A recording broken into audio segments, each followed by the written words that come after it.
Kenapa bencana dibicarakan sambil live oleh seorang public figure? Lalu penderitaan dibandingkan satu daerah dengan daerah lainnya. Disitulah empati berubah menjadi sekedar argumen.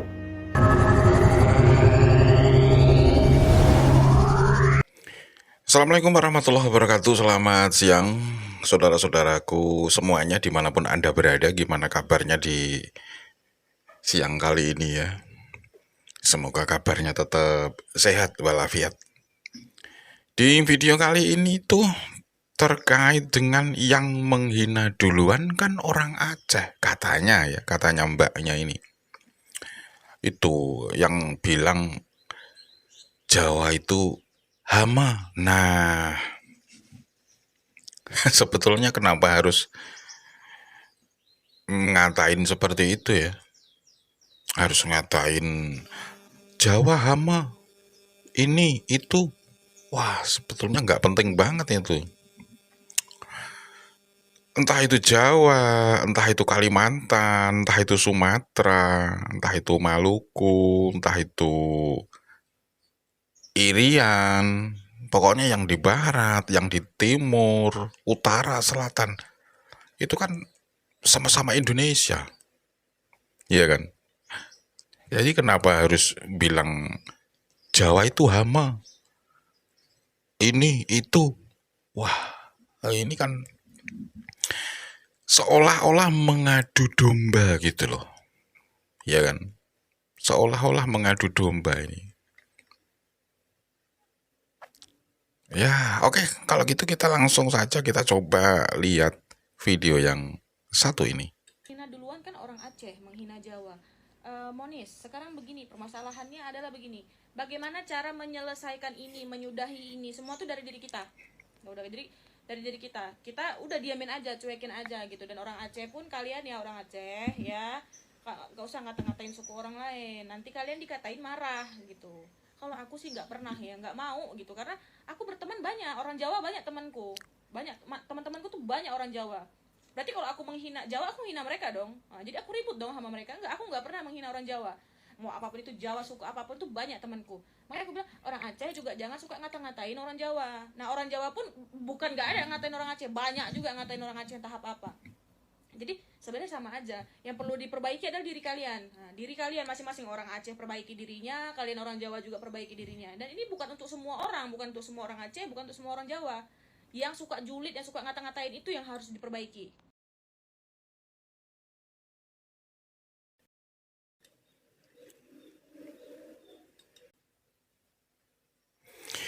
Dan kali ini ada berita baru lagi teman-teman ya. Katanya Dewi Persik juga ngatain orang Aceh. Kira-kira kayak apa videonya ini? Oke, kita coba tonton ya yang satu ini. Saya selaku pemilik industri musik dan perfilman Indonesia akan membatalkan semua kontrak-kontrak dengan Dewi Persik. Dan Dewi Persik akan saya larang untuk hadir di semua stasiun TV di Indonesia dan perfilman dan musik-musik Indonesia. Karena saya pemilik industri musik dan perfilman Indonesia. Sebab apa? Karena Dewi Persik menghina Aceh.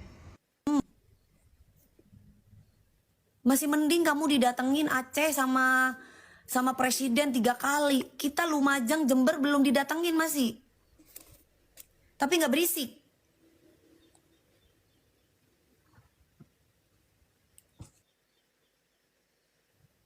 Iya, yang Gunung Semeru. Coba.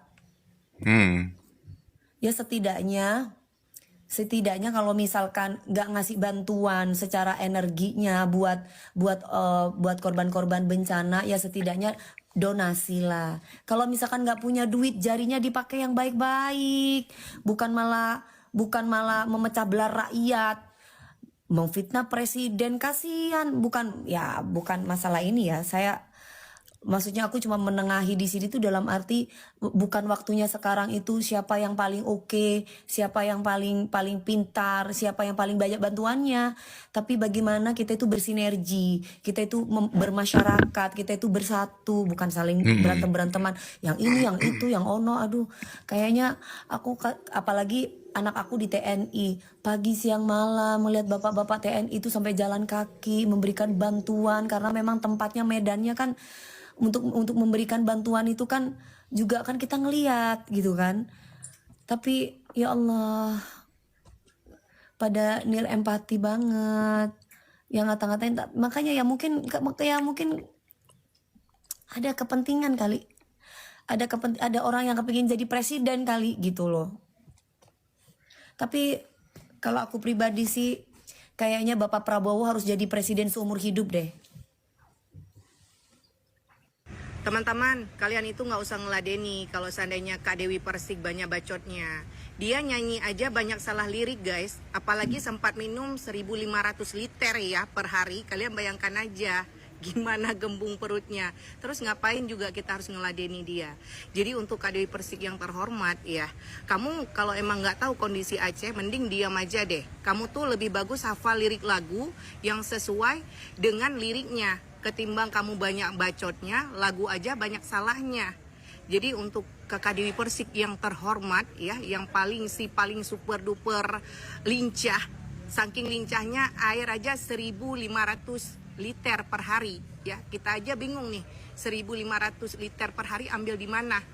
Ya, kamu nggak tahu bagaimana kondisi Aceh. Kita tuh sangat berempati dan simpati terhadap bencana. Tapi statement kakak itu membuat warga Aceh itu sakit hati. Mending kamu hafal lirik lagu aja daripada ngurus Aceh. Aku raja 1.500 liter. Mbak, jangan pakai emosi. Iya kan? Saya tidak merasa cantik kok. Saya juga tidak merasa langsing. Saya cuma belajar sehat. Jadi Mbak gak perlu pakai emosi, gak usah pakai cuy-cuy. Ya kan sayang loh, Mbak soalnya kan secara look sudah soleha banget. Kalau saya cuy-cuy masih oke lah. Gayanya saya kan memang kayak begini gitu. Ya, dan kalau Mbak bilang memanusiakan manusia, biarkan Allah yang menilai saya. Bukan manusia yang lain yang menilai saya. Kan hati saya hanya Allah yang menilai, bukan semua manusia yang bisa menilai saya. Masalah saya punya empati atau tidak, insya Allah Allah yang maha melihat apa yang saya lakukan. Biarkanlah orang berprasangka buruk terhadap saya. Dan selama ini itu yang saya lakukan. Saya tidak akan mencuih-cuihkan Mbak. Semoga Mbak sembuh hatinya. Semoga dijauhkan dari segala musibah apapun. Buat artis yang bilang Aceh berisik. Juga buat para netizen, para influencer yang suka menghina Aceh dan juga bilang Aceh berisik. Dengar ya, yang disampaikan dan disuarakan oleh masyarakat Aceh itu adalah kondisi real yang mereka rasakan langsung, adalah kenyataan yang mereka hadapi di lapangan. Dan mereka menyampaikan itu sebagai aspirasi, sebagai harapan kepada pemerintah. Kenapa disampaikan kepada pemerintah? Karena pemerintahlah yang berkewajiban mengurus hajat hidup rakyatnya. Karena pemerintahlah yang telah memungut dan mengelola pajak yang didapat dari rakyatnya. Jadi, apa yang disampaikan rakyat Aceh itu ditujukan kepada pemerintah. Gak ada urusannya dengan kalian. Kenapa kalian yang sewot? Kenapa kalian yang baper? Gak boleh apa? Rakyat menyampaikan aspirasinya kepada pemerintah? Jadi kalian urus sajalah urusan di daerah kalian masing-masing. Kalian urus sajalah periuk nasi kalian. Yang artis urus aja nyanyian dan goyangan kalian. Kalian tahu nggak? Yang menyampaikan kondisi yang ada di Aceh itu bukan hanya orang Aceh. Bukan hanya masyarakat Aceh, tapi juga para relawan yang telah datang dan melihat sendiri kondisi para korban di Aceh. Mereka juga menyampaikan informasi-informasi itu. Karena mereka punya ini dan punya ini. Nggak seperti kalian yang hanya punya bacot. Aduh, anak raja hilangnya raja ya. Mbak, kalau Mbak tidak tahu kondisi kami, tidak bisa merasakan bagaimana kondisi kami, mending Mbak diam ya. Kami berterima kasih Presiden sudah mengunjungi Aceh 3 kali. Tapi apa makna kunjungan? Apa makna kunjungan? Kalau sampai hari ini sudah berjalan hampir 1 bulan, helikopter yang dibicarakan di meja rapat, relawan yang kata dikerahkan ratusan relawan, alat berat yang katanya membantu masyarakat untuk mengambil kayu-kayu yang terbang dari hutan itu belum sampai. Apa arti kunjungan? Itu yang kami tanyakan. Hari ini masyarakat yang merasakan butuhkan adalah kebijakan dari Presiden bagaimana menetapkan bencana ini menjadi bencana nasional. Mbak Dewi, Mbak tahu ketika bencana asap di Kalimantan, Prabowo mendesak pemerintah, mengusulkan pemerintah untuk ditetapkan bencana nasional. Dan hari ini beliau yang pegang kekuasaan, beliau memang tidak punya tongkat Nabi Musa, tapi beliau punya pulpen, beliau punya suara untuk mengambil keputusan untuk ditetapkan bencana nasional. Hari ini tidak ditetapkan bencana nasional. Dalih-dalih karena negara kita ada harga diri, negara kita bisa berdiri sendiri. Hari ini demi harga diri atau demi kemanusiaan? Ya katanya demi harga diri, tapi warga negara pelan-pelan mati di negeri yang pemimpinnya ego. Katanya mancan Asia, kita harus menjadi Indonesia negara yang terkuat, tetapi mancan Asia itu memakan rakyat sendiri lewat kebijakannya yang tidak ditetapkan bencana nasional. Hari ini kita tanyakan, seandainya negara bisa, seandainya negara mampu, harusnya sekarang yang terjadi di lapangan, masyarakat sudah menerima tempat pengungsian yang layak, rumah-rumah yang tertimbun bencana itu sudah dieksekusi, dan ada kebijakan trauma healing untuk lansia, untuk anak-anak yang hari ini masih trauma, Mbak. Jadi Mbak lebih baik dia, Mbak ada lihat ya di atas ini. Seandainya ini jenazah keluarga Mbak, anak Mbak, ibu Mbak, bapak Mbak yang sudah hancur seperti ini, bisa Mbak berkata kalau kami berisik? Tolong jangan usik kami. Hari ini kami berjuang atas dasar warga Aceh, atas dasar warga Sumut, atas dasar warga Sumbar untuk meminta hadir negara secara utuh. Saya buat kalian yang meremehkan kami orang Aceh, yang mengolok-olok kami orang Aceh, padahal kami sedang mengalami musibah.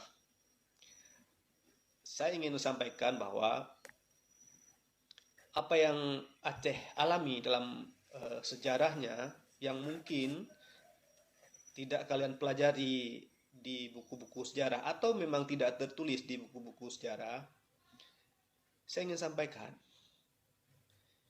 bendera merah putih itu masih berkibar. Tanpa Aceh tidak akan seperti hari ini. Belanda menjajah negeri kita itu sangat lama, dan yang paling lama itu Aceh. Tahun 1948, ketika agresi militer Belanda kedua, Jakarta menyerah. Yogyakarta menyerah. Semua wilayah yang hari ini kita sebut Negara Kesatuan Republik Indonesia menyerah, tapi Aceh tidak. Kalian harus ingat, Belanda menjuluki kami Aceh the onverzoenlijken, mereka yang tidak mau menyerah. Saudaraku, bendera putih yang kalian lihat hari ini di lokasi-lokasi terdampak banjir, itu bukan bendera tanda menyerah terhadap manusia. Mereka itu menyerah dan berserah diri kepada Allah. Mereka tidak lagi berharap bantuan kita.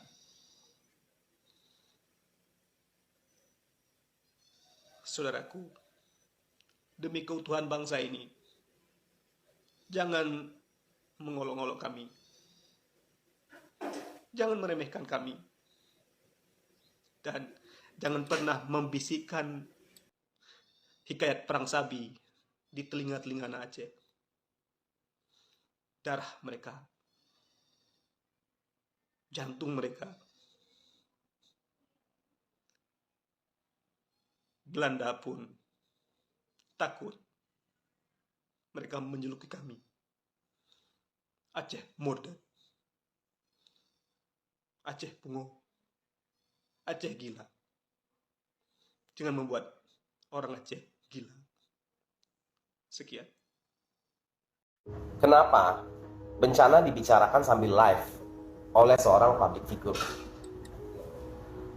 Lalu penderitaan dibandingkan satu daerah dengan daerah lainnya.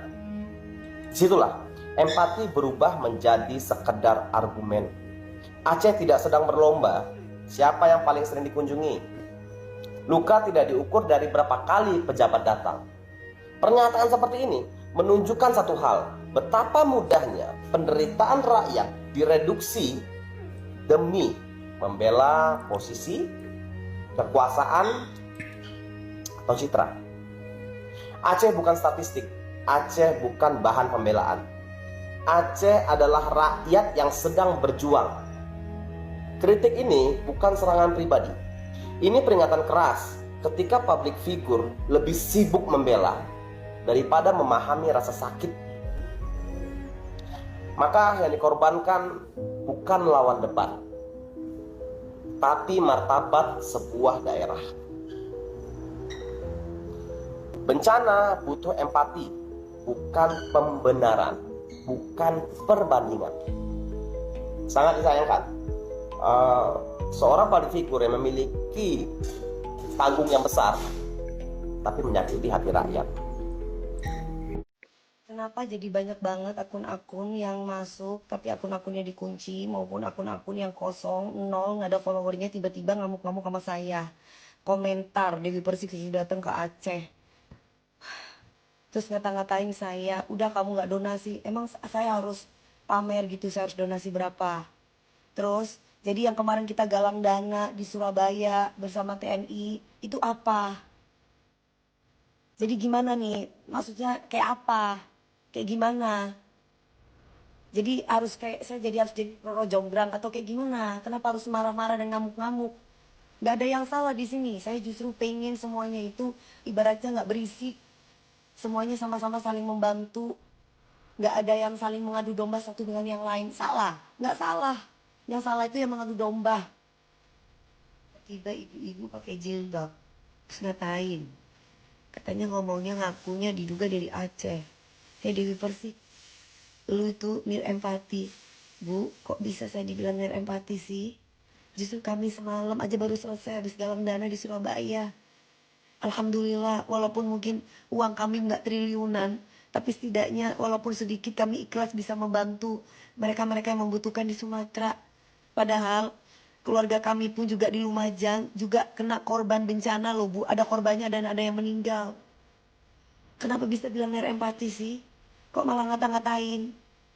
Nah, jadi teman-teman ya, yang membuat kita masyarakat itu kesal ya, terlepas daripada apapun, dia itu membandingkan, bahkan ya, dia itu mengatakan presiden seolah-olah memilih kasih, seakan-akan hanya Aceh yang dikunjungi, di daerah lain nggak dikunjungi, tapi dia nggak tahu bagaimana kondisi kita di sini, teman-teman ya. Di sini kita tuh berhari-hari, bahkan hampir 1 bulan kita tuh nggak ada listrik. Ya, nggak ada listrik, jaringan kita mati, akses kita nggak ada. Kenapa di Aceh ini sampai detik ini masih banyak terisolir, yang harus teman-teman ketahui. Tapi statement dia seolah-olah kita tuh kayak nggak bersyukur gitu loh. Padahal itu masalah dia dengan followers dia atau komentar-komentar di bawah itu, begitu loh. Harusnya kan dia lebih bijak gitu ya, lebih bijak mana yang bisa. Jangan menyinggung perasaan orang deh, apalagi dengan luka masyarakat Aceh yang sekarang itu belum sembuh begitu. Jadi aku nggak mau berdebat, mau dia berkoar-koar, dia body shaming, itu urusan dia. Yang penting jangan pernah kena. Orang lagi rap, paling nggak setidaknya kalau kamu tuh nggak bisa kasih bantuan datang ke Aceh atau ke tempat yang bencana itu bukan Aceh aja, di tempat aku Lumajang ya, itu lumpur apa namanya, lahar dingin itu loh. Kalian tahu nggak, sampai masuk ke dalam rumah. Selain banjir, hujan deras, coba nggak berisik. Jadi yang kena bencana itu bukan Aceh aja, di tempat Jember juga lagi kena bencana, banjir. Rumah-rumah juga banyak yang terendam. Masih mending kamu didatengin Aceh sama presiden 3 kali. Lumajang, Jember belum didatengin masih. Tapi nggak berisik. Oke, itulah tadi ya tanggapan mereka orang Aceh terkait komentar atau perkataan Dewi Persik yang dibilang berisik, Aceh berisik. Mungkin maksudnya nggak gitu ya, atau mungkin gimana ya? Oke, silakan tulis di kolom komentar ya. Tetap kita ambil dari sisi positifnya. Terima kasih teman sudah menonton. Sehat selalu untuk semuanya. Tetap jaga kesehatan. Kita ketemu lagi di video mendatang. Selamat beristirahat dan wassalamualaikum warahmatullahi wabarakatuh.